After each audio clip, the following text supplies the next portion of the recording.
은혜 받을 하나님의 말씀은 마태복음 1장 18절에서부터 25절까지 말씀입니다. 마태복음 1장 18절에서부터 25절까지 말씀, 우리 한 절씩 우리 교독하도록 하겠습니다. 예수 그리스도의 나심은 이러하니라. 그의 어머니 마리아가 요셉과 약혼하고 동거하기 전에 성령으로 잉태된 것이 나타났더니 그의 남편 요셉은 의로운 사람이라. 그를 드러내지 아니하고 가만히 듣고자 하여 이 일을 시작할 때에 주의 사자가 현몽하여 이 일을 생각할 때에 주의 사자가 현몽하여 이르되 다윗의 자손 요셉아 내 아내 마리아 데려오기를 무서워하지 말라. 그에게 잉태된 자는 성령으로 된 것이라. 아들을 낳은 이는 이름을 예수라 하라. 이는 그가 자기 백성을 그들의 죄에서 구원할 자이심이라 하니라. 이 모든 일이 된 것은 주께서 선지자로 하신 말씀을 이루려 하심이니 이르시되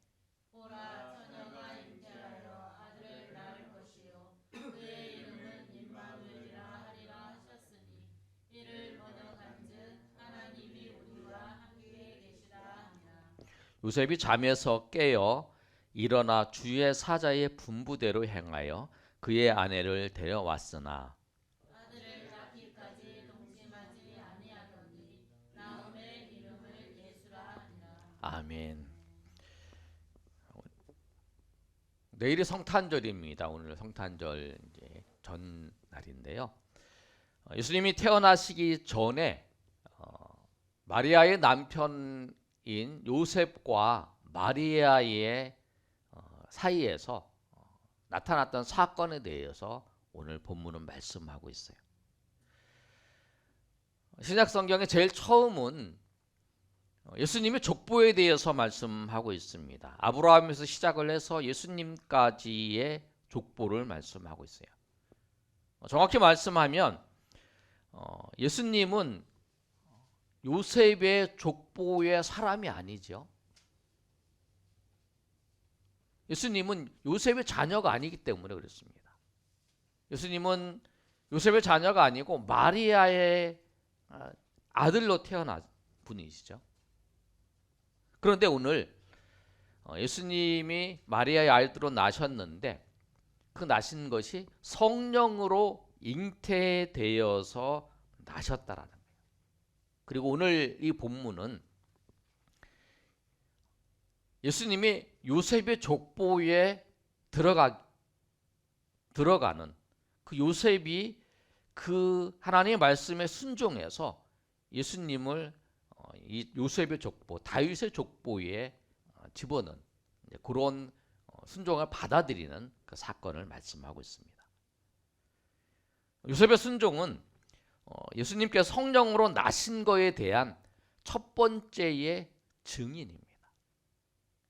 예수님께서 요셉 자신과 마리아를 통해서 난 그 아들이 아니라 성령으로 처녀인 마리아를 통해서 잉태된 것을 이 요셉이 증인으로서 그걸 인정하고 그걸 받아들이는 장면이 오늘 말씀이에요. 그래서 이 성령으로 잉태된 그 예수님께서 잉태된 그 사건의 첫 번째 증인은 누구냐면 마리아의 남편인 요셉이었다는 거예요. 그런데 이 요셉에게 오늘 어떤 일이 생겨났냐면 동거하기 전에 마리아가 잉태되었다는 거예요. 오늘 18절의 말씀을 보면 이렇게 말씀하고 있습니다. 예수 그리스도의 나심은 이러하니라. 그의 어머니 마리아가 요셉과 약혼하고 동거하기 전에 성령으로 잉태된 것이 나타났다라고 말씀을 하고 있어요. 예수님이 요셉의 아들이었다면 요셉은 아무 고민도 없었을 거예요. 걱정도 없었고 아주 기쁜 마음으로 우리에게 아들이 생겼다. 우리에게 아들이 생겼다라고 하면서 굉장히 기뻐했을 거라는 거예요.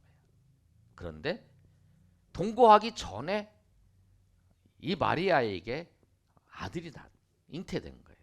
자녀가 잉태된 거죠. 그런데 오늘 우리 본문의 말씀을 잘 보시면 마리아가 요셉과 약혼하고 동거하기 전이라고 말씀하고 있어요. 이 말씀을 우리가 유대인의 그 결혼 과정을 보면 부모가 먼저 이 아들과 딸이 결혼할 걸 약속을 해요. 약속을 하고 그 다음에 뭘 하냐면 약혼을 해요. 시간이 되면 이제 약혼을 하는 거죠. 약혼을 하고 난 다음에 한 1년 정도의 기간 동안에 무엇을 하냐면 이 남편이 아내를 같이 생활할 수 있는 집을 마련하고 이제 그 모든 터전을 다 마련하고 이제 아내를 부르는 거죠. 그런데 그 부르기 전에 그 다음에 결혼식을 하는 거예요. 그래서 아내를 맞아들이기 전에 결혼식을 해서 결혼을 하고 난 다음에 그 아내를 데리고 이제 자기 집으로 와서 사는 과정이에요. 그러니까 약혼했다는 건 뭐냐면 이미 동거를 안 했지만 부부라는 거예요. 부부. 법적인 부부예요. 그래서 만약에 이 지금 약혼한 상태에서 약혼자하고 파혼을 하는 게 아니고 이혼을 하는 거예요. 이혼. 파혼은 곧 이혼이에요. 왜냐하면 그 동거를 안 했지만 약혼했다는 것은 뭐냐면 결혼 부부의 그 관계가 형성됐다라는 걸 인정을 하는 거예요. 그런데 지금 18절의 말씀이 그거예요. 요셉과 약혼하고 동거하기 전에 그 기간을 말하는 거예요. 성경은 이 기간의 내용을 아주 자세히 설명하고 있어요. 요한복음 14장 2절과 3절의 말씀을 보면 이렇게 말씀하고 있어요. 우리 한번 읽어볼까요? 내 아버지 집에 거할 곳이 많도다. 그렇지 않으면 너희에게 일렀으리라. 내가 너희를 위하여 거처를 예비하러 가노니 가서 너희를 위하여 거처를 예비하면 내가 다시 와서 너희를 내게로 영접하여 나 있는 곳에 너희도 있게 하리. 예수님이 십자가를 지시기 전날 밤에 제자들에게 우리가 주님께서 어디로 가는지 모르겠습니다. 도마가 물어봤을 때 내가 거처를 예비하러 가서 거처를 예비하면 너희가 다시 오겠다 말씀하신 거예요. 근데 이 말씀이 뭐냐면 그 결혼하는 그 장면이죠. 신랑이 거처를 예비해서 다시 와서 너를 데리고 간다는 거죠. 그러니까 예수님께서 천국의 모든 것을 다 준비하고 다 이제 그 다음에 우리가 예수님이 재림하실 때에 혼인잔치처럼 하잖아요. 혼인잔치처럼 예수님을 맞이해서 천국으로 들어가는 거. 그거를 이제 결혼의 약혼과 결혼에 비유하면서 예수님께서 그 제자들에게 그 비유를 그 상황을 알기 때문에 그 말씀을 하는 거예요. 근데 그 기간이 약혼 기간이라는 거예요. 그런데 이 약혼 기간 동안에 무슨 일이 일어났냐면 요셉에게 청천벽력과 같은 일이 나타나는 거예요. 자기 아내가 임신했다는 소식을 들은 거예요. 아니 이 아내를 위해서 지금 같이 살라고 집을 준비하고 살림도 준비하고 그거 다 준비하고 있는 그런 과정에 조금 있으면 이제 저 아내를 데리고 오기 위해서 그렇게 준비를 하고 있는데 그 과정에 저 아내가 임신했다는 거예요. 그 얘기를 들었을 때 요셉이 어떤 생각을 했을까요? 그런데 임신했다는 건 간음했다는 거라고 딱 보면 느끼잖아요. 우리는 성령으로 잉태됐다는 건 알지만 요셉의 입장에서는 이 여인이 내가 동거하지 않았는데 임신했다. 그럼 간음한 거잖아요. 그렇게 되는 거죠. 그런데 그 임신하면 어떤 일을 벌이냐면 레위기 20장 10절에 이렇게 말씀하고 있어요. 누구든지 남의 아내와 간음하는 자, 곧 그의 이웃의 아내와 간음하는 자는 그 간부와 음부를 반드시 죽일지니라. 반드시 죽이라고 그렇게 말씀하는. 마리아와 이 뱃속에 있는 아이가 이제 죽음의 위험을 처한 거죠. 왜? 이거를 사람들에게 이제 알리면 나는 저 아내와 동거하지 않았다. 그런데 저 아내가 임신했다. 그 이야기를 하면 이제 돌에 맞아 죽을 수도 있는 그런 일이라는 거예요. 뭐 임신 동거하지 않은 상태에서 이 남편이 찾아가서 그 임신을 했다. 그것도 이제 좀 기다리지 않고 왜 그랬냐. 그 흠이 되긴 하지만 간음은 아니잖아요. 왜냐하면 부부니까. 그 기다리는 동안 기다려야 되는데 그렇게 하니까 흠이 되지만 간음은 아닙니다. 그래서 이 요셉이 이 일을 처리를 해야 하잖아요. 근데 어떻게 했을까요? 요셉이 조용히 드러내지 않고 이 마리아에게 이혼을 하려고 한 거예요. 그냥 이혼을 시키는 거죠. 내 아내인데 간음한 게 아니고 그냥 이혼장을 주면서 이혼을 한 거예요. 그게 뭐냐면 19절의 말씀이에요. 그의 남편 요셉은 의로운 사람이라 그를 드러내지 아니하고 가만히 끊고자 하여 이 일을 생각할 때에. 근데 가만히 끊고자 한다는 거 뭐냐면 이혼 증서를 주고 이혼을 하는 거죠. 그래야 마리아도 죽지 않고 뱃속에 있는 아이도 죽지 않으니까. 그래서 그 사람들에게 알려지지 않도록 가만히 조용히 그 일을 처리하려고 생각하고 있었다라는 거예요. 그러니까 요셉은 그래도 사랑하는 사람이 배신을 했지만 그래도 죽지 않고 살 수 있는 길을 열어준 거죠. 뭐 잔인하게 나를 배신했다. 그래서 막 돌로 맞아서 죽게끔 안 했다는 거예요. 그 일을 생각하고 있을 때에 요셉에게 한 가지 일이 나타납니다. 20절 말씀이 그거예요. 이 일을 생각할 때에 그렇게 하려고 생각할 때에 주의 사자가 현몽하여 그 생각하면서 요셉이 잠이 들었겠지요. 현몽한다는 거는 꿈속에서 나타났으니까 요셉을 막 그거 생각을 하면서 이제 이게 이렇게 해야지 그렇게 해야지 막 내가 할 수 있는 거는 최대한 내가 정말 내가 의롭게 할 수 있는 건 이 길이다라고 생각을 할 때에 어떤 일이 나타나면 주의 사자가 나타나서 요셉에게 말합니다. 그게 20절에서부터 23절의 말씀이에요. 우리 주의 사자가 천사예요. 주의 사자가 천사인데 천사가 한 말을 한번 읽어보겠습니다. 자, 시작. 이 일을 생각할 때에 주의 사자가 현몽하여 이르되 다윗의 자손 요셉아 내 아내 마리아 데려오기를 무서워하지 말라. 그에게 잉태된 자는 성령으로 된 것이 아들을 낳으리니 이름을 예수라 하라. 이는 그가 자기 백성을 그들의 죄에서 구원할 자이심이라 하니라. 우리 거기까지만 해보겠습니다. 그래서 이제 천사가 나타나서 그에게 이야기를 하는 거예요. 그 한 말은 뭐냐면 네 아내 데려오는 걸 무서워하지 말라 그러는 거예요. 네 아내 데려오는 거 무서워하지 말라. 그 다음에 네 아내가 잉태한 것은 다른 간음에서 잉태한 것이 아니라 성령으로 잉태한 것이다. 그 얘기를 하는 거예요. 그리고 또 하나 아들을 낳으면 그 이름을 예수라 하라. 왜 이름을 예수라 하냐면 그가 자기 백성을 죄에서 구원하실 것이다 라고 말씀하는 거예요. 마리아가 잉태됐어요. 그리고 천사가 와서 그 이야기를 해주는 거예요.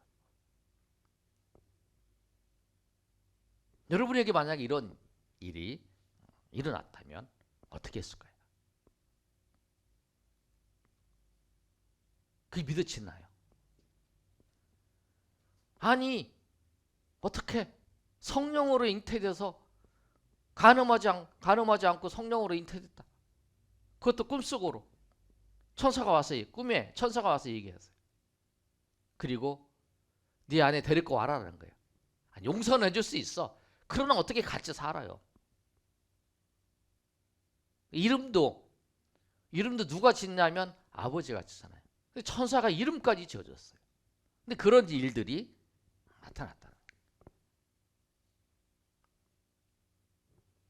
그런데 요셉은 이제 이거를 하나님 은혜 가운데 받아들이죠. 그런데 우리가 좀 살펴볼 게 뭐냐면 왜 이 사건이 일어났을까?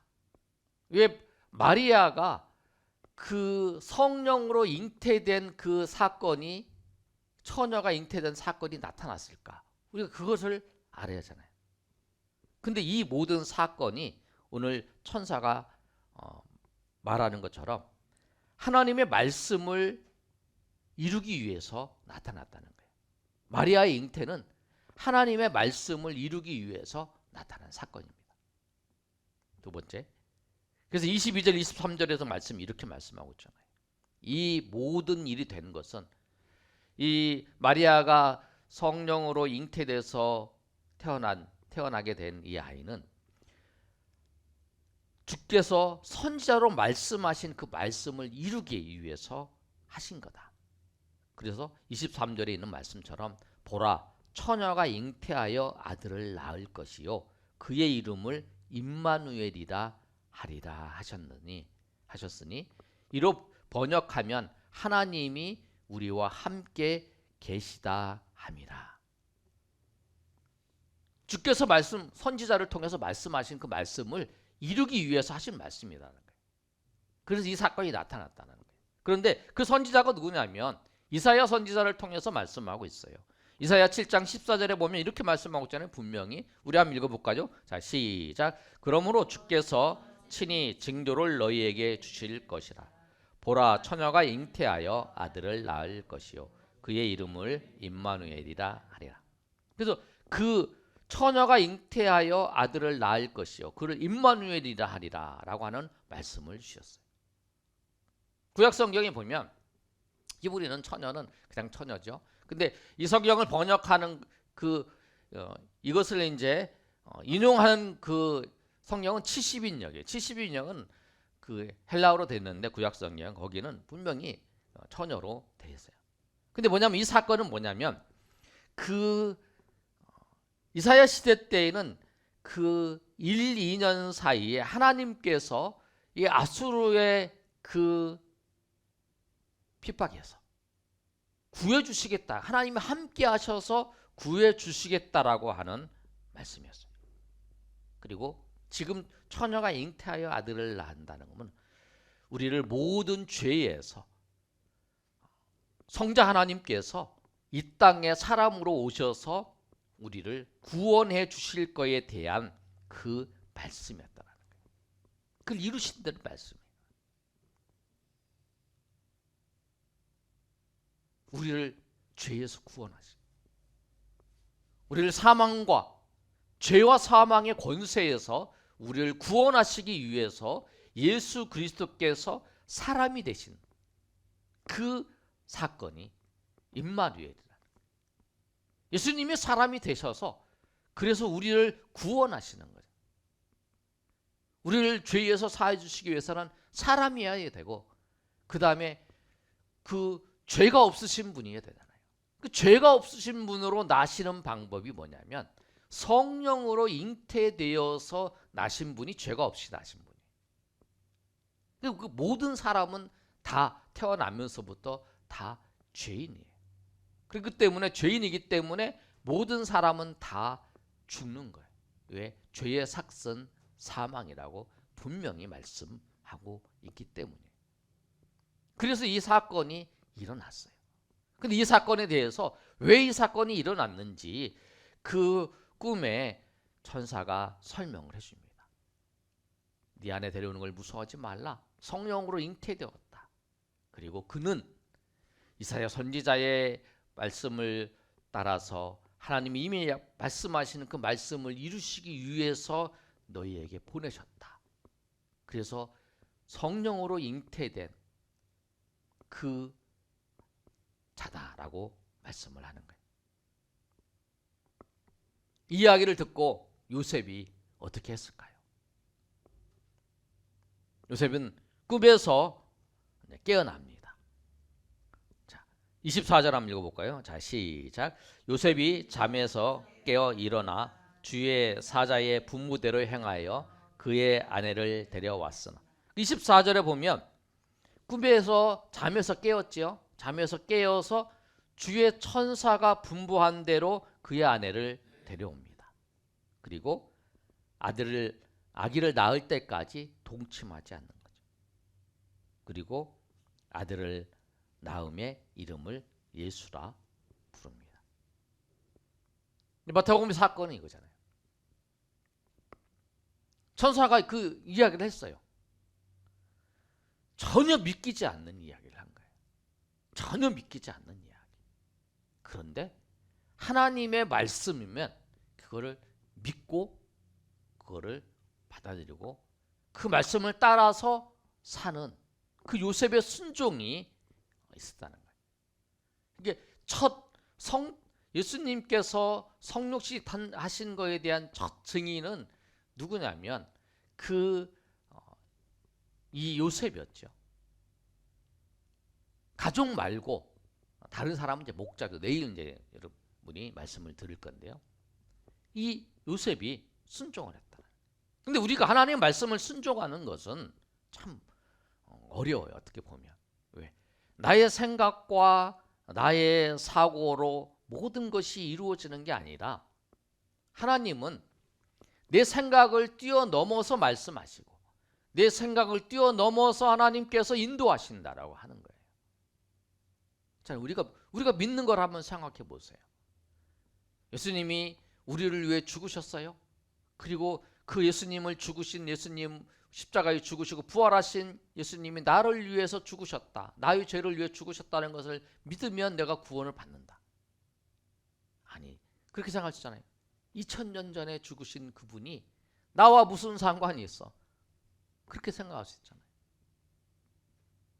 예수님이 십자가에서 죽으시고 부활하신 것처럼 나도 죽으면 예수님이 다시 오실 때 부활해서 영원히 산다. 아니, 영원히 사는 사람이 어디 있어? 한 번도 안 봤는데. 천국과 지옥이 있어. 예수 믿으면 천국 가고 예수 믿지 않는 사람은 지옥 가? 아니, 지옥 가봤어 당신? 당신 천국 가봤어? 보여봐. 뭐 이렇게 얘기할 수 있잖아요. 한 번도 당신도 보지도 않는데 어떻게 믿냐. 우리가 믿는다는 자체가 우리가 하나님을 믿고 우리가 하나님 말씀을 믿는다는 것은 어떻게 보면 사람들이 보기에 이해하지 못하는 것을 믿고 고백하는 것 같아요. 그러나 하나님의 말씀은 세상을 창조하시고 세상을 지금도 주관하시고 인도하시는 하나님은 변함이 없으시고 그리고 모든 것을 주관하시는 분이시라고 하는 사실이에요. 그리고 그 말씀은 어떠한 말씀이든지 그 말씀대로 이루어진다라고 하는 사실. 그리고 그 말씀은 내가 이해되지 않을지라도 하나님이 말씀하셨다면 그거를 내가 믿음으로 순종하며 나아가야 된다. 오늘 요셉이 자기에게 일어난 그 사건을 전혀 이해되지 않았지만 주의 사자가 그를 통해서 말씀하신 그 말씀을 통해서 그가 순종하며 주님 앞에 나아갔던 것처럼 우리도 하나님의 말씀을 붙잡고 나와 함께 하시는 내 인생 속에서 임마누엘이신 하나님, 임마누엘이 뭐냐면 우리와 함께 하신다는 거예요. 우리 인생 속에서 우리와 함께 하시는 것, 나와 함께 하신다고 하는 하나님을 우리가 믿고 그 주님을 의지하며 주님 앞에 나아가시는 저 여러분이 되시기를 예수님의 이름으로 축원합니다. 아멘.